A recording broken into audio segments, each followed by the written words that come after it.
Yeah, the Democrats not contesting the immigration stuff that he's doing, unironically, is part of the reason why people just don't care about the immigration shit. That's it. And I don't know if it's because they like...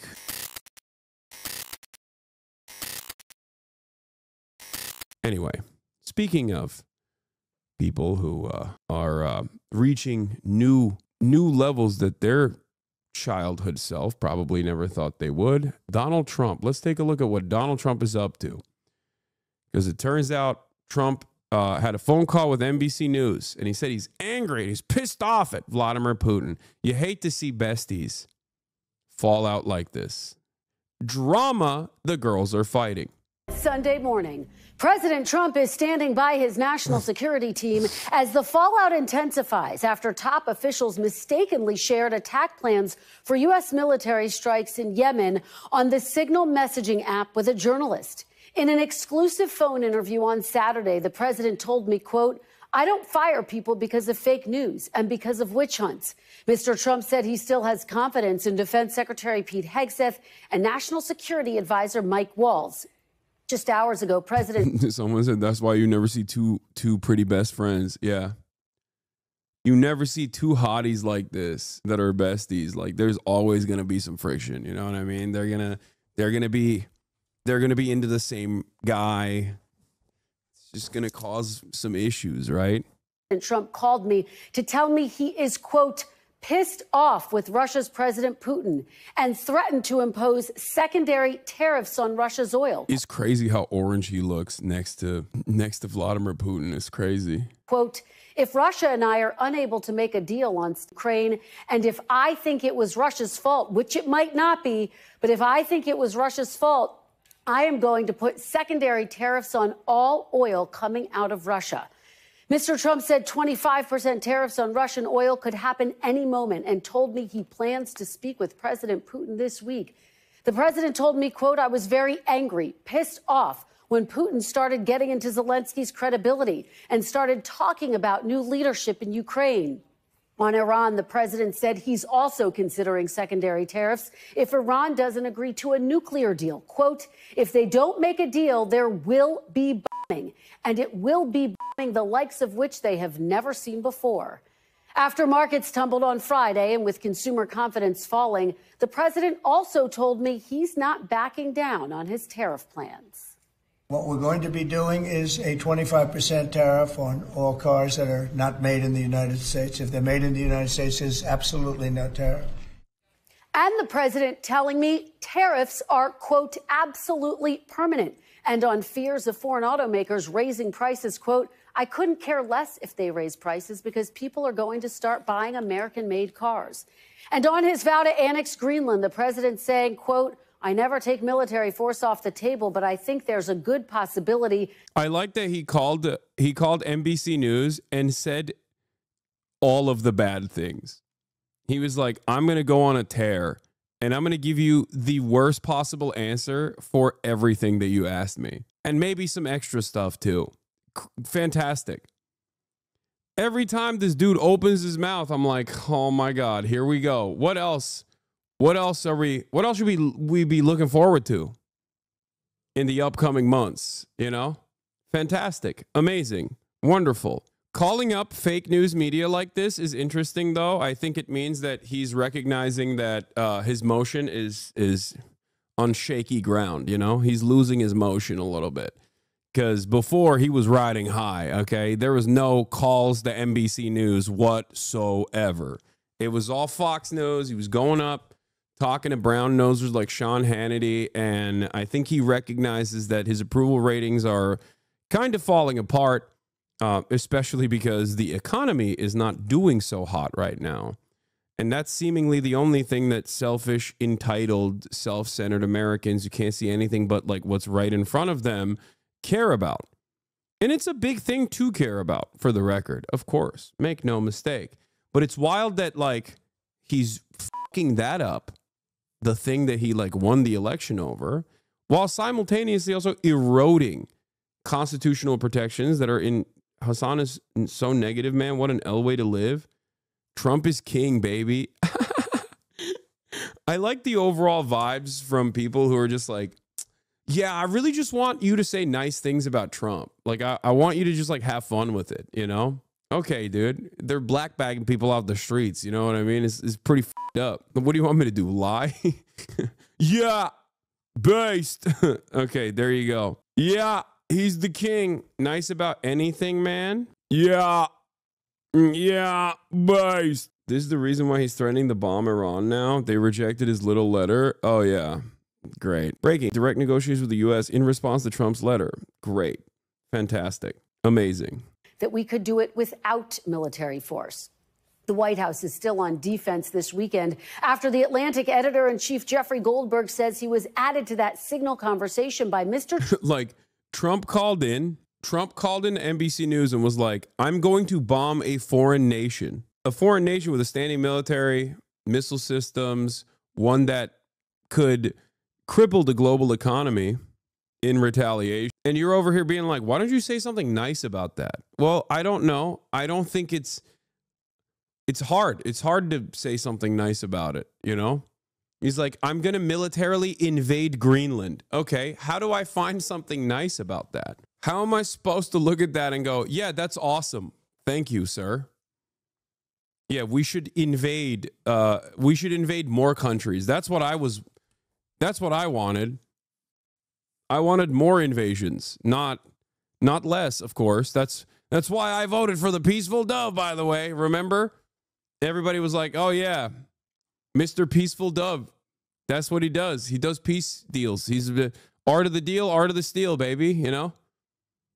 He's such a good deal maker that he spent the first 2 months undermining our proxy in the Ukraine situation while simultaneously glazing Vladimir Putin. And now Vladimir Putin predictably is not even playing ball with him.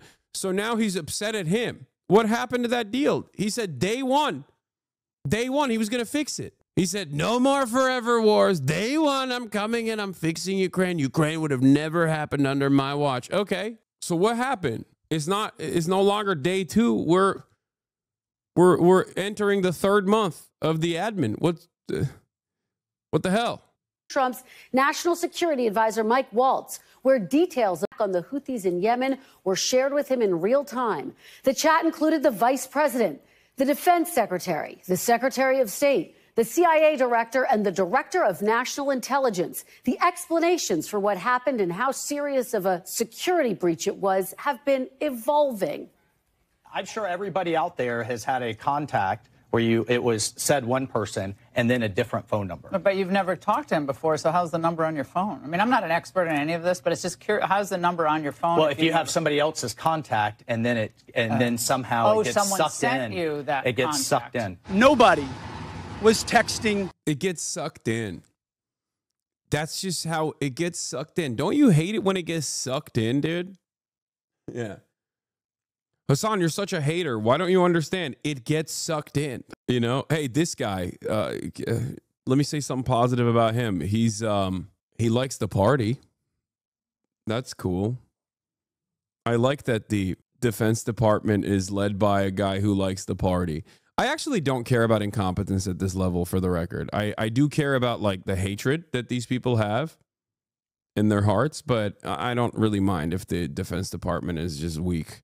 I don't mind that they're incompetent when they're making these sorts of decisions on signal group chats or whatever. I do mind that our coverage over their ridiculous actions, like consistently bombing Yemen, for example, are not about why we're bombing Yemen at all, or bombing Yemen without congressional approval, or killing a bunch of civilians in the process and admitting it. In signal group chats, but instead it's all about like, why are they doing this in signal group chats? They should have better operational security. It's like, no, I don't really care. It's fine if they don't have good OPSEC. I'm happy with that, actually. Oh no, will it thwart America's evil plans? Oops, I guess, you know? War plans, and that's all I have to say about that. Intelligence officials defended the sensitive nature of the content, denying it was classified. My communications, to be clear, in a signal message group were entirely permissible and lawful and did not include classified information. There was no classified material that was shared. Was there any mention of a target in Yemen? I don't remember mention of specific targets. Was there any mention, Ms. Gabbard, of a weapon or weapons system? I don't recall specific weapons systems being named. How about anything about timing? I don't recall specific timing. Any mention of any military unit whatsoever? Mr. Ratcliffe? Not that I recall. Ms. Gabbard? Not that I recall. After They know we can see the text messages, right? It's interesting.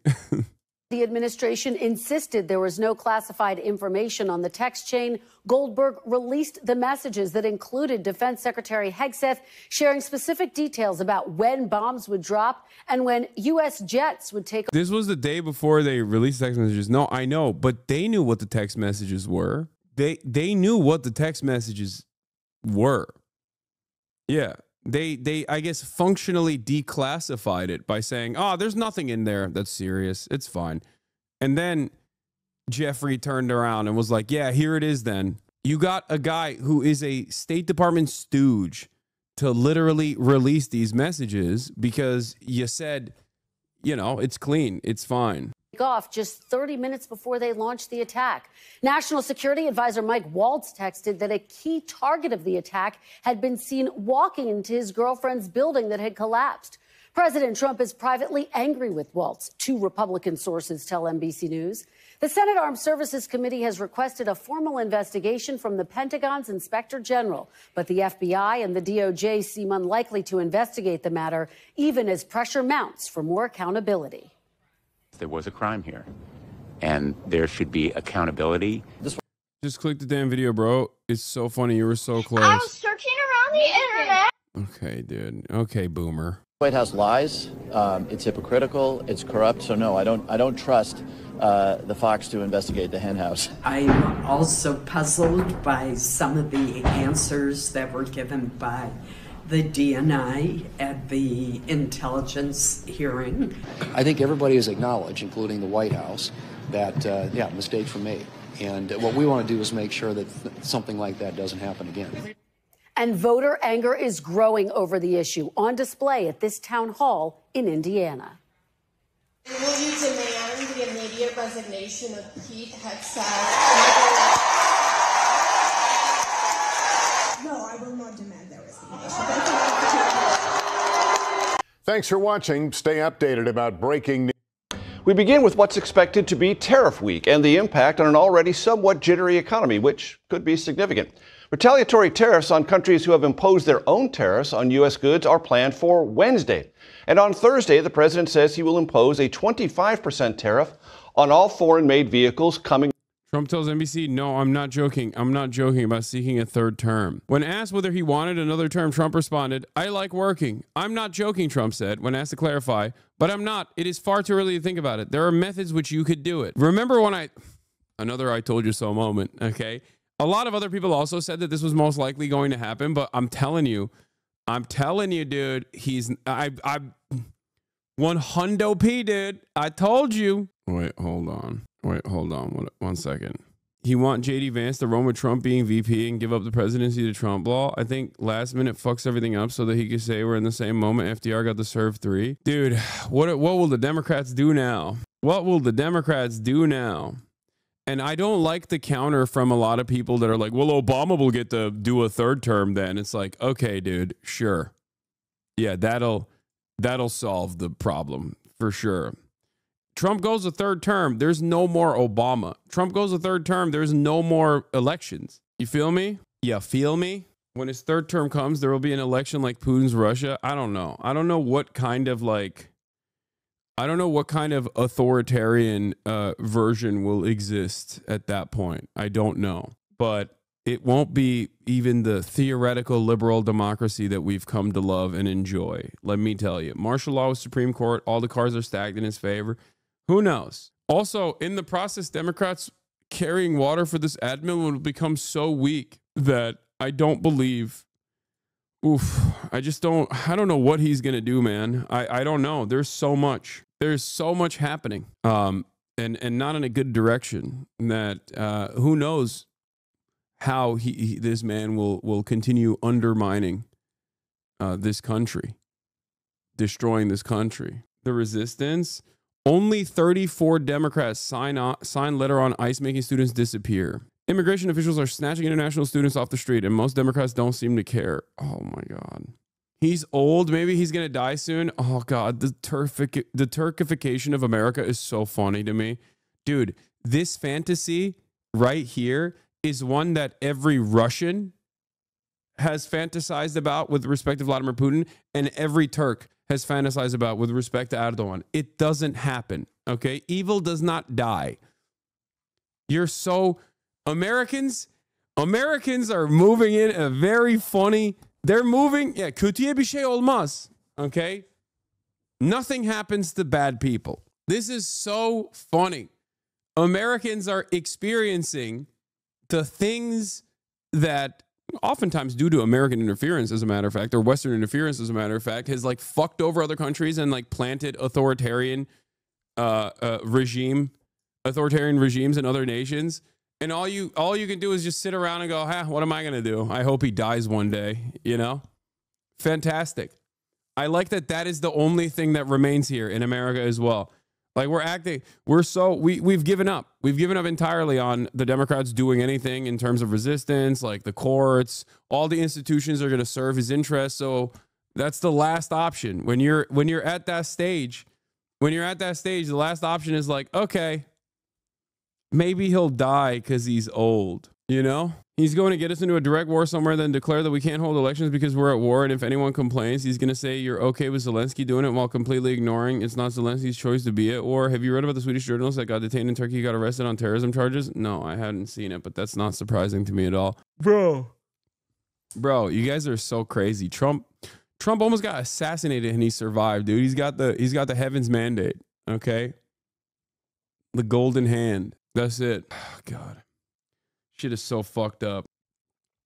Kamala and Biden more than doubled the amount of people abducted by ICE after stop caring for 4 years. Welcome back. Yeah, there is... I don't even want to get into this, but... What do you think of Ezra Klein's new abundance book? What do you think of him in general? Is he a Zio Lamau? Ezra Klein is definitely more critical of Israel than the average liberal Zionist is, but that has nothing to do with the abundance stuff anyway. The abundance stuff is just like repackaged. It seems like it's like repackaged neoliberalism, but I haven't read the book, so I can't.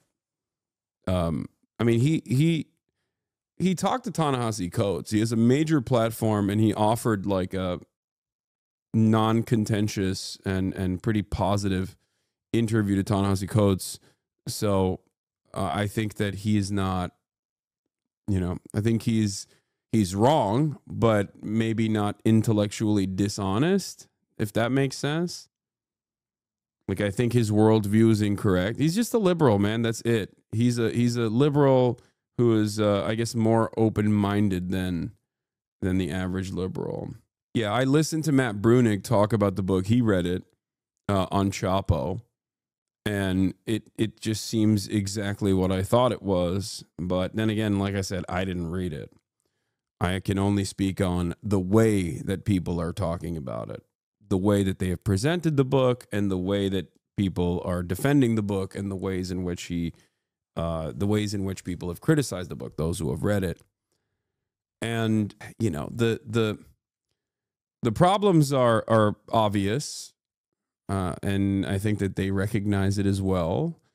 Except their solutions are more deregulation, it seems, and I don't know. Into the U.S. Anyway, let's watch. America's focus on prices, not tariffs. These and other tariffs are in addition to those already imposed on some of our closest allies, like Canada and Mexico. Of course, there are tariffs on China as well.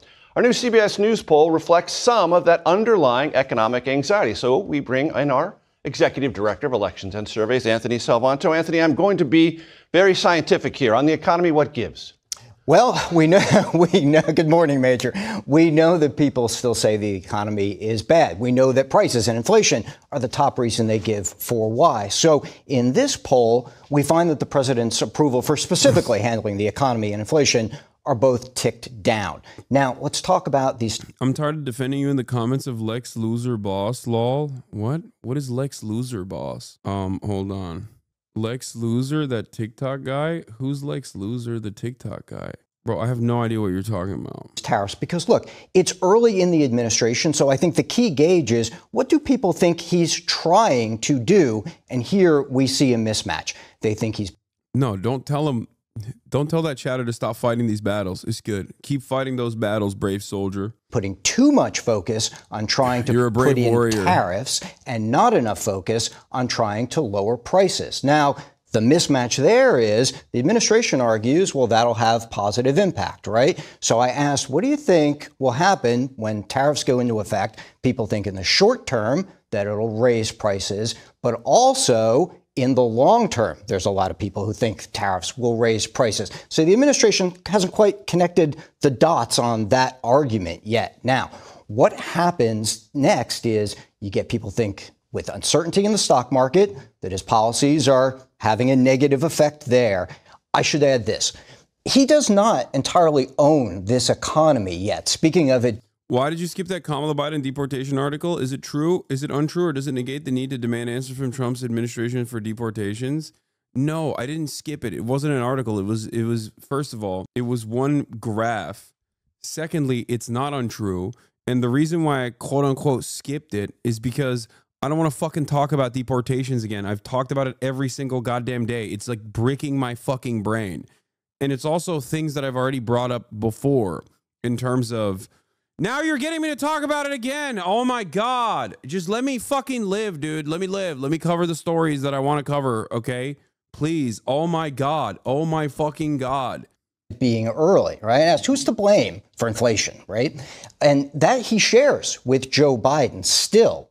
But one of the things to watch going forward is expectations. Coming into the administration, before he took office, a lot of people thought that Trump's policies would make them financially better off. You ask that question today, and think that, even far fewer Republicans think that, and that expectations game is key. In the data, there's still some buoyancy for the president. He's not collapsing by any stretch of the imagination. And it appears one of the reasons is satisfaction with aggressiveness on immigration. Absolutely right. This is a story about balance, and the things that are going well in the public mind for him is his handling of immigration, which is still net positive. Yeah, the Democrats not contesting the immigration stuff that he's doing, unironically, is part of the reason why people just don't care about the immigration shit. That's it.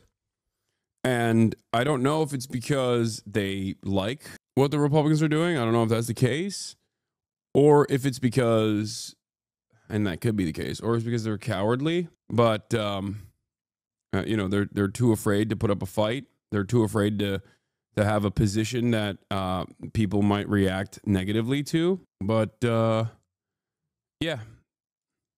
And his deportation program is still net positive and popular. People say, well, they don't think it'd be okay if there are legal residents who were mistakenly detained in this program, although there are some in his base who do. But you look at other aspects of this, like cuts to the federal workforce. That continues to be split. But you then also see a majority of people saying, well, that might impact programs that they care about. Even over a third of Republicans think that may happen.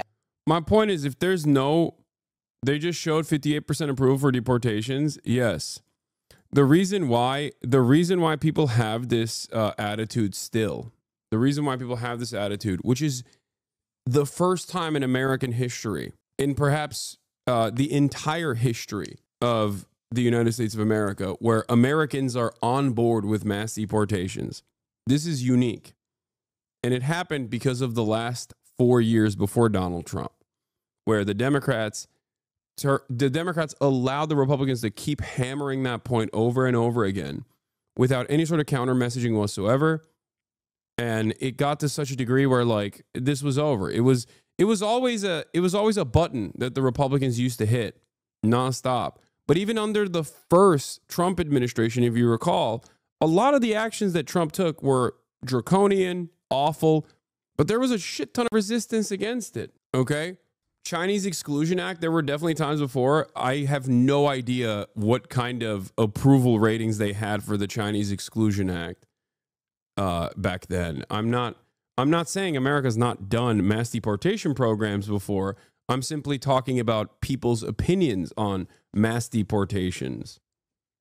Because like we had the Bracero program as well, and that was unironically not exactly a popular program. You had back then Texas ranchers gunning down people that were trying to grab Mexicans or people that they thought were Mexicans. So it's not necessarily something that was something that the public was positive about. I didn't say we've never had white nativist deportation protocols. Of course we have in our history. But yeah, I mean, in the aftermath of the Bracero program, when they were trying to round up and successfully rounded up and mass deported 1 million plus, I think almost like 2 million people of Mexican descent, even like American citizens too. Ranchers in Texas were so disapproving of the measure that they would gun down marshals that were trying to round up Bracero program workers. Like, that's the level of unpopularity it reached for Americans. Yes, Operation W Back is the name of the operation. I just don't say it because I don't want to get clipped and then have people yell at me for saying a slur, but that's what they called it. My point is, Democrats dropped the ball spectacularly from 2021 onward on this issue. They never did counter messaging on the immigration stuff. They never showed a positive way in which migrants, undocumented and documented alike, are actually positive to this nation's economy, to the United States of America in general. And here we are. This is where we're at. I think that I would say that Americans are very malleable, and ultimately they're persuadable. They see what they see on television. They can make up their own minds, but usually you can lead them in the appropriate direction. And without Democratic leadership, the media is not going to do that on their own. And if the Democratic leadership is not interested in counter messaging against this and putting up a fight against this, as they have not, as even on this front, they have not done anything about it, they cave, then yeah, the public is going to think, no, this is good. This is why we voted for Trump. And I'm glad it's happening. They're not going to be able to tie together why these mass deportations, which are not even, like, they're not even mass deportations because logistically it's impossible for them to do so.